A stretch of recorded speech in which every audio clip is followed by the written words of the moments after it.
So how about all of us changing our perspective?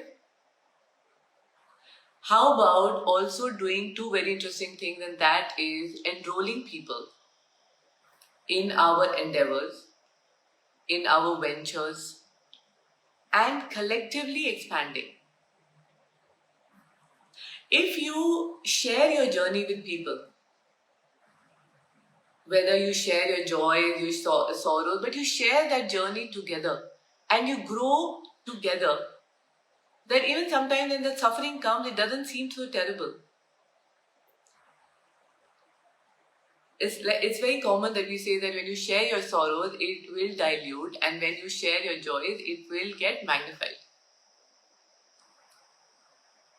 And it's not only about sharing and distributing and delegating not only your emotions or sorrows and joy, it's also about your responsibilities and a challenging role play. Like I can give you this with my own personal experience, that as an architect, when I had this thing of wanting to do all the design by myself, wanted to present my work by myself, wanted to even go through most of the drawings, go to sites, see everything, maybe even make half the drawing myself, because somewhere I felt that the kind of passion or the perfection that I want, the team might not have. And then even I would battle the stress myself and everything. It was my own journey. It was very just me somewhere. It's when I started sharing, distributing, delegating, all of it, that I could open up to amazing possibilities and opportunities in my life. And similarly, you can share and distribute your emotions that you go through, your feelings. So I always tell people, do not hold on, do not hold back, do not contain. A lot of us, talking about containing, so a lot of us feel that if they, express themselves, they might contaminate their space, they might contaminate other space with maybe that poison from within. And for example, if I talk about anger, so a lot of people will not like to share their anger, maybe in the beginning phase, because they might feel that they might hurt somebody. And then what they do is they contain that anger. And one fine day, they will reach a tipping point.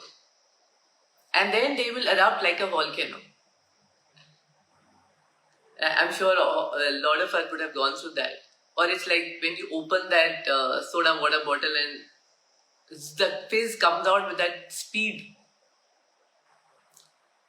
So why do we wait for us to reach the tipping point with all our emotions and then spill it out? How about learning to share the uncomfortable feelings from the beginning only? And it is very much possible. There are ways and means of doing that. I'll share maybe 4 or 5 easy ways of doing that. And like the first one is, first we need to work with our beliefs from our past experiences, which somewhere tell us that it's only okay to share good things which are socially acceptable.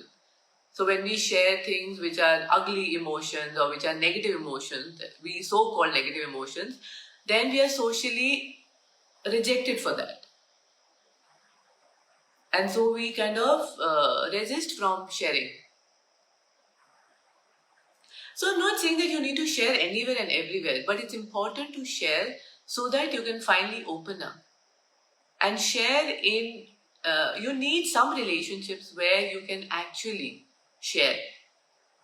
And some occasions where you can just somewhere open up your heart and the other person can hear you in a very unbiased manner. And trust me, that's when you start feeling very light and you feel deburdened actually. Sometimes you even shy away that if you share it with people, they might feel burdened. But trust me, there are some people who feel grateful that you are able to even share those deep hurts or sorrows with them. We have people, professionals, there are circles, there are people on there are groups which are ready to share your feelings so that you can feel lighter. If you look around, you will find that one sounding board, you will find that one punching bag sometimes, not literally, but to be able to just open your heart. There are things on the net these days which are online, and there are groups where people are ready to just let you share what you're going through. And they do that just so that you can feel lighter, you can feel happier. They're ready to absorb your hurts also through conversation. So it's not a terrible thing to share and to distribute your feelings. It's not even inappropriate. It could only be inappropriate if it is a time that is not convenient to the other person. Two another very interesting thing is, which a lot of people do, is to take a piece of paper and write all your emotions and keep writing till you feel that everything within has somewhere been expressed on that sheet of paper. And then you can tear it up, you can burn it, and that's an amazing way to share with the environment. Some of us can even write on the board, and you can keep writing till you feel emotionally neutral, where all the charges are not so prominent in your system, and then you can rub the board. It's only when you feel that lightness, when you somewhere have emptied yourself from containing those heavy emotions, can you actually open up in your life.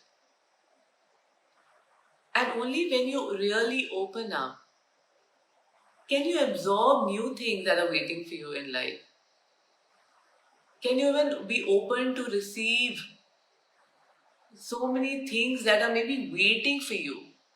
It could be a person, it could be a potential, it could be an opportunity. But you somewhere need to remain open to it and not just be blocked with all that I shared today. So it's a request that do not suffer in silence. Because somewhere when you wall up, you fester your wounds. When you open up, you heal. And that's when you open up to so many things that could be so beautiful that somewhere you're not letting yourself absorb it. So each one of you deserve to travel light. And the best way to do it is to share, distribute, and delegate.